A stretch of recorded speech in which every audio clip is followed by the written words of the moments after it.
ازيكم؟ اخباركم ايه؟ الفيديو ده انا هتكلم فيه عن كل شيء يخص الروماتويد في الجواز والحمل والانجاب. خلاص. انا حاليا بحضر مؤتمر طبي كنت فيه امبارح وهنكمل النهارده ان شاء الله. كان في دكتورة بتحكي قصة المريضة عندها دي مخطوبة، الروماتويد تعبها، مفاصلها تعبانة، بتاخد الدواء ما بتتحسنش، بدأت تكتب لها علاج بيولوجي. البنت مخطوبة وهتتجوز، فالدكتورة، وهي دكتورة أختي الصغيرة يعني زميلة عزيزة، بتقول أنا قلت لها بلاش تتجوزي، الجواز متعب وخليكي كده أحسن. لكن البنت مصرة ان هي تتجوز، يعني طبعا كل البنات نفسها تتجوز والولاد برضو. ف المهم، الخطيب البنت متفهم ان هي عندها روماتويد، ومتفهم ان هي بتتعب وان مفاصلها بتتعب وان هي لازم تاخد علاج، ومصر على الخطوبة ومصر على الجواز، ومحددين ميعاد الجواز وبينظموا كل شيء على اساس ميعاد الفرح يبقى كذا يعني. فقلت للدكتوره زميلتنا يعني طب ما كويس اهو، في رجاله كويسين، زي ما بنتكلم ان الجواز وحش لازم نتكلم ان في رجاله كويسين بتخطب بنت عندها روماتويد وبتعيش معاها وبترتبط بيها وعادي جدا. دي حاجه كويسه جدا، لازم نبقى عارفين ان في كده يعني. فده لفت نظري ان احنا لازم نتكلم في موضوع الروماتويد والجواز. اولا، الروماتويد مرض مزمن، لازم مريضة الروماتويد بتكون ماشية على الدواء على طول. خلاص. لكن المرض نفسه والدواء نفسه لا يمنع ابدا ان هي تتجوز عادي، لان هي المفروض بتاخد ادوية تخليها كويسة. يعني المريضة بالدواء لازم تعيش طبيعية، حتى لو في بعض الأوقات من السنة بيكون في نشاط للمرض، بيكون في التهاب في المفاصل، بيكون في أوجاع، ممكن مجهودها ما يكونش زي الطبيعي، لأن المفاصل لو ملتهبة فترات طويلة ممكن ده يكون أقل شوية. لكن الأدوية بعد تطوراتها وبعد ظهور الأدوية البيولوجية ده فرق كتير جدا، والأدوية البيولوجية الحمد لله بدأ ينزل أدوية أرخص من الأول، بحيث إن تبقى يعني توسع شوية المجال. طبعا ما زالت الأدوية البيولوجية غالية، لكن وسعت المجال شوية بحيث إن الناس تقدر تاخد العلاج البيولوجي وتقدر تتجوز وتقدر تحمل. طيب يبقى الأول بالنسبة للجواز، بالأدوية بيتسيطر على المرض، بالأدوية بتبقى أحسن، تقدر تعيش حياتها الطبيعية، وإن كان بعض الأوقات يكون في أوجاع زيادة، بعض الأوقات ما تقدرش تعمل المجهود المطلوب، لكن معظم الوقت بتكون كويسة بالعلاج. خلاص. ده رقم واحد. رقم اتنين، قبل ما تتجوز لازم تكون عند الدكتور قبل ما تتجوز ب3 شهور أو 4 شهور أو 5 شهور، عشان توقف الأدوية المتعارضة مع الحمل وتاخد الأدوية المناسبة للحمل. يبقى إذن فترة الخطوبة أو قبل الخطوبة هي بتاخد أدوية عادي زي أي حد عادي، والأدوية دي لا تؤثر على جواز ولا على حمل ولا على إنجاب. لكن تيجي بقى قبل ما تتجوز ب3 شهور 4 شهور 5 شهور تكون عند الدكتور يظبط الأدوية، يوقف الأدوية اللي متعارضة مع الحمل ويديلها الأدوية المناسبة للحمل. خلاص. ظبطت الأدوية بتتجوز عادي زيها زي أي حد، وهي ماشية على أدوية مناسبة للحمل. خلاص. بعض الحالات بتكون الحالة مثلا شديدة، نقول لها معلش احنا مضطرين لو ينفع نأجل الحمل 6 شهور مثلا. ساعات تيجي واحدة مفاجأة، يعني ما في عندي، بس ده في الروماتويد قليل، في الذئبة يمكن يكون أكتر شوية، إن تيجي واحدة تقول لي إيه أنا جايلك النهاردة وعايز أحمل، عايز أتجوز الشهر الجاي. احنا عايزين نظبط بسرعه، ده لازم. طب نأجل بقى الحمل 3 4 شهور بس لحد ما نظبط الدنيا، واحملي بعد كده براحتك. يا تأجلي الجواز، وساعات بيحصل كده، يا تأجلي الحمل انك تتجوزي عادي، ونأجل الحمل 3 4 شهور بس تكون الدنيا اتظبطت وتحملي عادي.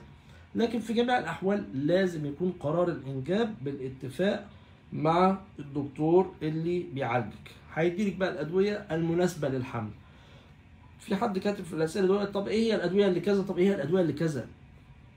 سهل جدا تعرفي الادويه المناسبه للحمل، وكل الناس عارفاها. بلاكونين مناسب للحمل، وسلازوبايرين مناسب للحمل، وكورتيزون مناسب للحمل، وفي ادويه بيولوجيه مناسبه للحمل. لكن مش كل مريضه بينفع معاها نفس الشيء.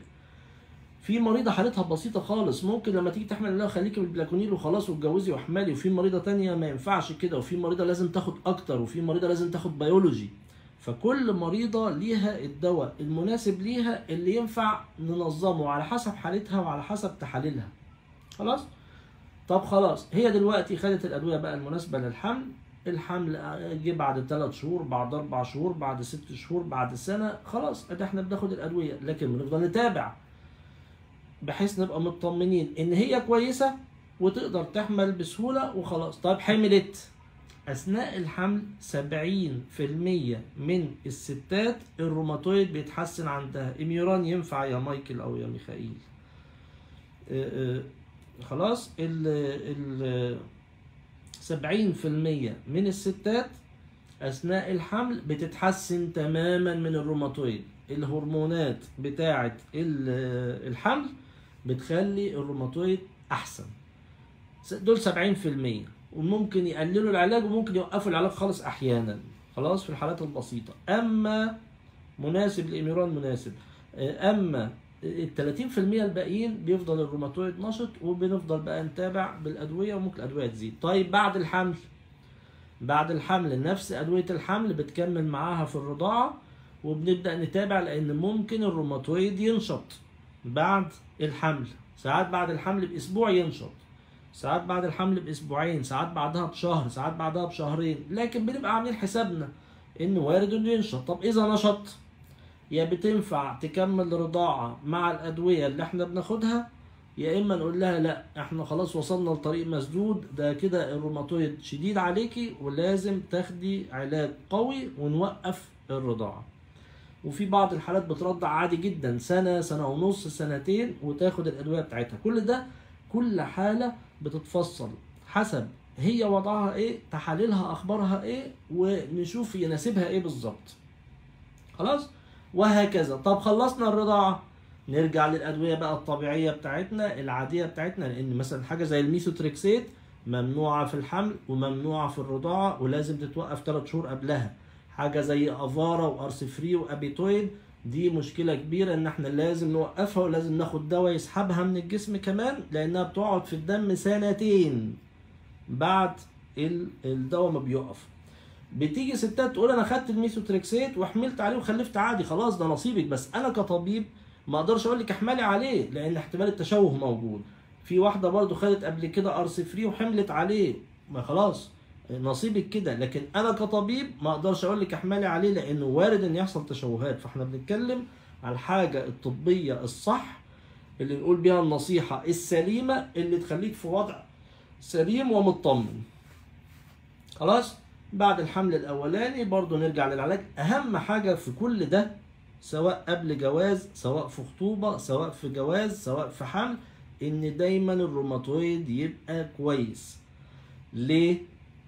المعلومه العامه، طول ما انت محافظه على الروماتويد كويس، مفاصلك كويسه، يبقى انت محافظه على مفاصلك طول العمر. اهملنا الروماتويد شهر، شهرين، 3، يرجع يحصل تاثير على المفصل، واذا حصل تاثير على المفصل ما بيرجعش تاني. كل الحالات اللي بتتابع عندي الاول مره تبقى جايه ابص الاقي مفصل مثلا الرسغ متاثر، اقول لها ده اتاثر عشان نبقى عارفين يعني ايه اتاثر. يعني التهب لمده شهرين، 3، 4، 5، 6 لحد ما ساب اثر، يبقى ده مهما عالجناه مش هيرجع تاني طبيعي. فعشان كده يهمنا دايما ان احنا لو في التهاب في المفصل اسبوع، اسبوعين، 3 لازم يتلحق بسرعه، ما يفضلش الالتهاب لفتره طويله عشان ما يسيبش اثر في المفصل، عشان ما نقعدش بعد كده 10 سنين و20 سنه نقول كل المفاصل اتحسنت ما عدا المفصل ده. خلاص، دي كل مواضيع الحمل والرضاعه. دايما اقول لكم الحاله النفسيه بتفرق كتير جدا. الزعل بينشط الروماتويد، واحيانا الزعل بيجيب روماتويد. كان في حاله عندي الاسبوع اللي فات، اظن من اسوان او من الاقصر، اعتقد من اسوان. الروماتويد جالها مع زعل، لما اتعالجت الروماتويد قعد 17 سنه سليم، راح من عندها 17 سنه، وبعد 17 سنه زعلت زعله جامده الروماتويد رجع تاني. فالزعل بيفرق كتير جدا، بيجيب الروماتويد وبينشط الروماتويد. خلاص، فنخلي بالنا من دي. كان في حاله عندي امبارح بقول لها هي من طنطا، مش هقول اسمها بقى عشان انا قلت هقول اسمها بس قلت مش هقول لها اسمها.